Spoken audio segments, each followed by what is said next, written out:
Au nom du Père et du Fils et du Saint-Esprit, Amen. Grande joie d'être là avec toi en ce dimanche, le 3e dimanche du temps de l'Avent. Et bientôt, dans une semaine, on célèbre déjà Noël. D'accord? Et la première lecture d'aujourd'hui, c'est Isaïe chapitre 61, à partir du verset 1er. L'Esprit du Seigneur est sur moi, car le Seigneur m'a donné l'onction. Il m'a envoyé porter la bonne nouvelle aux pauvres, panser les cœurs meurtris, annoncer aux captifs la libération et aux prisonniers la délivrance, proclamer une année de grâce de la part du Seigneur. Je suis plein d'allégresse dans le Seigneur. Mon âme exulte en mon Dieu, car il m'a revêtu des vêtements du salut. Il m'a drapé dans un manteau de justice.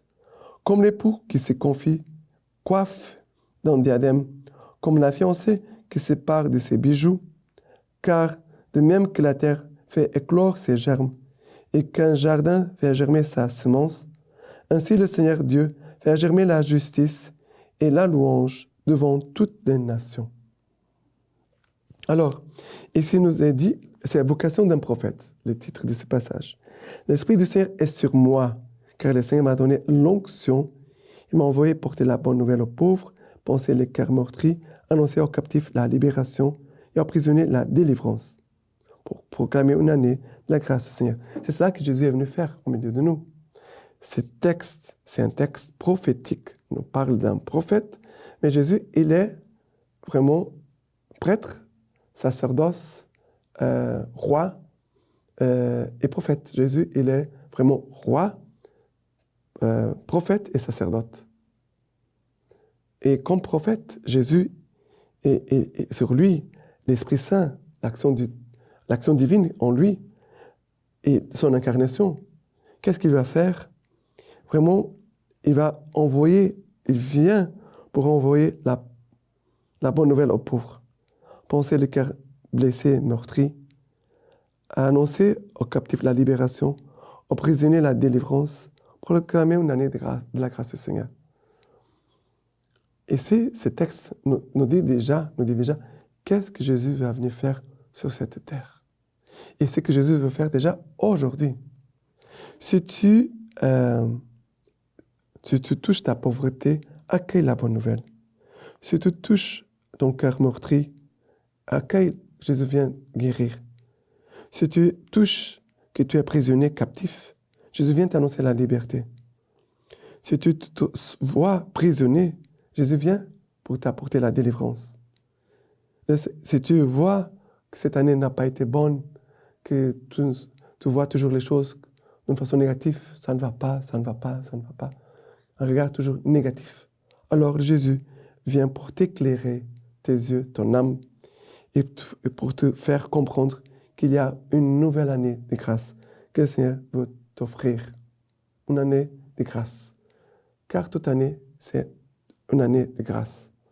Vraiment, le Seigneur vient plein d'allégresse, plein de joie, comme cet époux qui vient ici, coiffé d'un diadème, qui vient trouver son église, sa fiancée, et la parée de ses bijoux. Ça veut dire que Jésus vient pour orner, embellir son église pendant ce temps l'Avent. Un temps très important de vraiment d'épousailles, d'appartenance au Seigneur. Un époux, une épouse. L'image que le Seigneur nous donne ici, une image pleine de beauté, d'amour et vraiment de communion, d'union. D'accord? Vraiment que le Seigneur puisse vraiment trouver en nous tout accueil comme cette épouse ici. D'accord? Maintenant, le psaume d'aujourd'hui, c'est un cantique à partir de Luc, l'évangile de Luc, à partir du verset 46, le cantique de Marie, le Magnificat. Marie dit alors, « Mon âme exalte le Seigneur, et mon esprit tressaille de joie en Dieu mon Sauveur, parce qu'il a jeté les yeux sur l'abaissement de sa servante. Oui, désormais toutes les générations me diront bienheureuse, car le Tout-Puissant a fait pour moi de grandes choses. Saint est son nom, et sa miséricorde s'étend d'âge en âge sur ceux qui le craignent. Il a déployé la force de son bras. Il a dispersé les hommes au cœur superbe.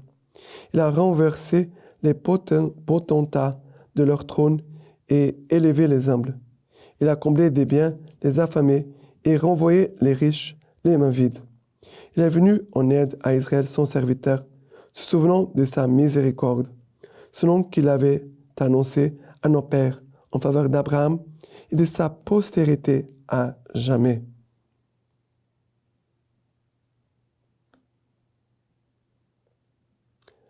Voilà que le Seigneur vraiment vient en aide à Israël son serviteur, se souvenant de sa miséricorde.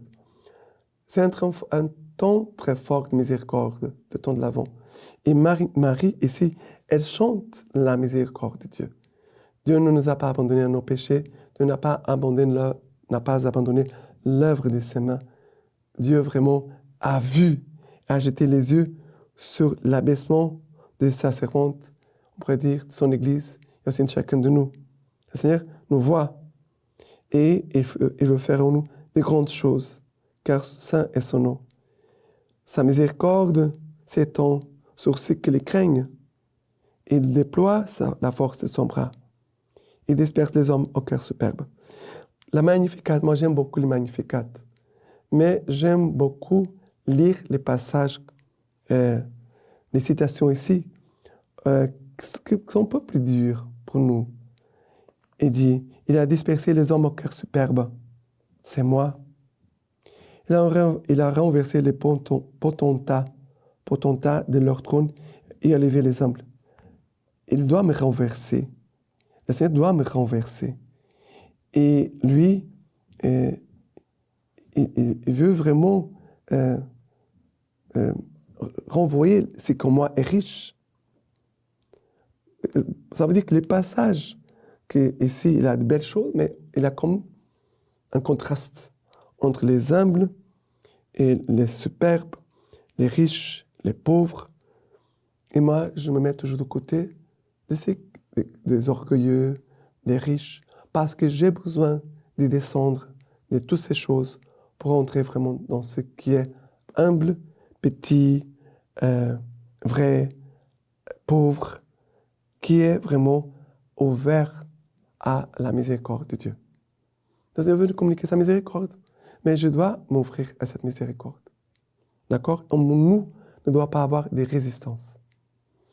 Et maintenant, la deuxième lecture de ce dimanche, c'est 1 Thessaloniciens, chapitre 5, à partir du verset 16. Restez toujours joyeux, priez sans cesse. En toutes conditions, soyez dans l'action de grâce. C'est la volonté de Dieu sur vous dans le Christ Jésus. N'éteignez pas l'esprit, ne dépréciez pas les dons de prophétie, mais vérifiez tout. Ce qui est bon, retenez-le. Gardez-vous de toute espèce de mal. Que le Dieu de la paix lui-même vous sanctifie totalement et que votre être entier, l'esprit, l'âme et le corps, soient gardés sans reproche à l'avènement de notre Seigneur Jésus-Christ. Il est fidèle, c'est lui qui vous appelle. C'est encore lui qui fera cela. Voilà que le Seigneur vraiment, il dit, il est fidèle, c'est lui qui vous appelle. C'est encore lui qui fera cela. L'œuvre de Dieu, l'action divine. Mais le Seigneur nous invite toujours à la joie. Restez toujours dans la joie. Pourquoi cette joie? Toujours dans la joie. À cause de notre espérance. À cause de Dieu. Parce que Dieu, il est Dieu. Il est tout-puissant. Et il ne peut pas revenir en arrière. On peut trahir Dieu, mais Dieu ne peut pas nous trahir. On peut abandonner Dieu, mais Dieu ne nous abandonne pas. Restez toujours joyeux. Priez sans cesse. Avoir un esprit de prière. Ça veut dire que je peux avoir des moments de prière pendant ma journée, mais je dois garder en moi un esprit de prière. Intérieurement, qu'est-ce qui m'habite? Qu'est-ce qu'il y a hors dedans de moi? Parce que l'esprit de prière, c'est comme une boussole intérieure qui toujours nous conduit vers Dieu, nous fait penser à Dieu, que nous orientons toujours vers la volonté de Dieu. On doit avoir cet esprit de prière, avoir des moments de prière pendant la journée, mais garder au-dedans de nous toujours un esprit de prière, de recueillement, on pourrait dire même de soif de Dieu, de soif de Dieu. Et n'éteignez pas l'esprit, ne dépréciez pas les dons des prophéties, mais vérifiez tout, ce qui est bon, retenez-le, gardez-vous de toute espèce de mal. Ici, c'est très important. Vérifie tout. Vérifier, ça veut dire quelqu'un qui regarde avec attention. C'est de Dieu, ce n'est pas de Dieu, c'est la volonté de Dieu, ce n'est pas la volonté de Dieu. C'est une tentation, ce n'est pas une tentation. C'est quoi que tu vis? On sait que tu vis, tu dois vérifier et en même temps chercher toujours l'esprit. Et en même temps de rejeter toute espèce de mal. D'accord? Et maintenant, l'évangile d'aujourd'hui, c'est Jean chapitre 1er à partir du verset 6. Il y a eu un homme envoyé de Dieu, son nom était Jean. Il vint pour témoigner, pour rendre témoignage à la lumière, afin que tous crussent par lui. Celui-là n'était pas la lumière, mais il avait à rendre témoignage à la lumière. Et voici quel fut le témoignage de Jean. Quand les Juifs lui envoyèrent de Jérusalem des prêtres et des Lévites pour lui demander « Qui es-tu » Il confessa. Il ne nia pas, il confessa. « Je ne suis pas le Christ. » « Qu'es-tu donc » lui demandèrent-ils. « Es-tu Élie » Il dit « Je ne le suis pas. »« Es-tu le prophète » Il répondit « Non. » Ils lui dirent alors « Qui es-tu » Que nous donnions réponse à ceux qui nous ont envoyés. Qui dis-tu de toi-même? Et déclara « Moi, la voix de celui qui crie dans les déserts, rendez droit les chemins du Seigneur. » Comme a dit Isaïe le prophète, on avait envoyé des pharisiens et lui demandèrent « Pourquoi donc baptises-tu si tu n'es pas ni le Christ, ni Élie, ni le prophète ?» Jean leur répondit « Moi, je baptise dans l'eau. Au milieu de vous, tient quelqu'un que vous ne connaissez pas. C'est lui qui vient derrière moi, dont je ne suis pas digne de dénouer la courroie des sandales. » Cela se passait à Bethabara, au-delà du Jourdain, où Jean baptisait. Alors, ici, c'est très beau de voir l'humilité de Jean. Il vient pour témoigner de la lumière. Il vient pour témoigner, pour rendre témoignage à la lumière. Celui-là n'était pas la lumière, mais il avait à rendre témoignage à la lumière. Il vient rendre témoignage de Jésus qui est la lumière. Je ne suis pas la lumière, mais Jésus, lui, il est la lumière. Et les gens ont posé des questions parce que tellement ils étaient confus. Mais est-ce que vraiment tu es Élie? Tu es le prophète? Tu es le... Qui es-tu? Il confessa, je ne suis pas le Christ. Je ne suis pas Élie. Je ne suis pas le prophète. Qui es-tu? Que nous donnions réponse à ceux qui nous ont envoyés. Que dis-tu de toi-même? Que dis-tu de toi-même? On pourrait poser la question à chacun de nous. Qu'est-ce que tu dis de toi-même? Jean va dire, je suis la voix de celui qui crie dans les déserts, rendre étroit les chemins du Seigneur. Il dit que c'est la voix. La voix ne voit pas. J'entends la voix, mais on ne la voit pas. Quelle humilité! Jean-Baptiste, il dit, je suis la voix. La voix, il n'est pas la parole. Jean, il est la voix. On ne voit pas la voix.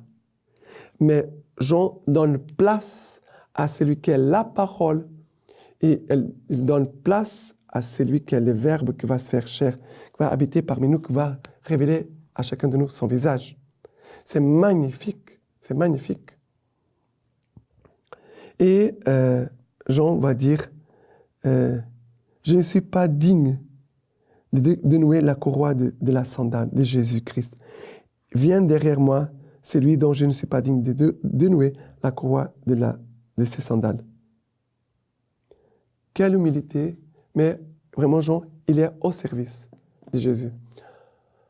On doit se préparer pour Noël, mais on peut aussi s'offrir à Dieu en disant, Seigneur, je veux aussi aider comme Jean le Baptiste, les gens à pouvoir se préparer. Seigneur, envoie-moi dans les gens que je vais rencontrer. Seigneur, suscite des rencontres, des personnes à qui je peux vraiment partager ma foi. Seigneur, conduis pour que je puisse aussi être je ne suis pas la lumière, mais que je puisse rendre témoignage de la lumière. D'accord? Voilà. Laissons l'Esprit Saint vraiment nous conduire encore en cette semaine, cette dernière semaine de préparation pour Noël. Non pas seulement pour qu'on puisse bien se préparer, mais pour aider aussi les autres qui sont autour de nous. Et la lecture patristique aujourd'hui de Saint Augustin. Jean était la voix, mais le Seigneur, au commencement, était la parole. Jean, une voix pour le temps. Le Christ, la parole, au commencement, la parole éternelle. Enlève la parole. Qu'est-ce que la voix? Là où il n'y a rien à comprendre, c'est une sonorité vide. La voix, sans la parole, frappe l'oreille et n'édifie pas le cœur. Lorsque la parole est passée jusqu'à toi, n'est-ce donc pas le son qui semble dire lui-même? Lui, il faut qu'il grandisse, et moi, que je diminue? Le son de la voix a retenti pour accomplir son service, et il a disparu comme en disant, moi, j'ai la joie en plénitude. Retenons la parole, ne laissons pas partir la parole conçue au fond de nous. Maintenant, je vous laisse la bénédiction par les mains toutes pures de la Vierge Marie. Que Dieu Tout-Puissant vous bénisse et vous garde, le Père, le Fils et le Saint-Esprit. Amen.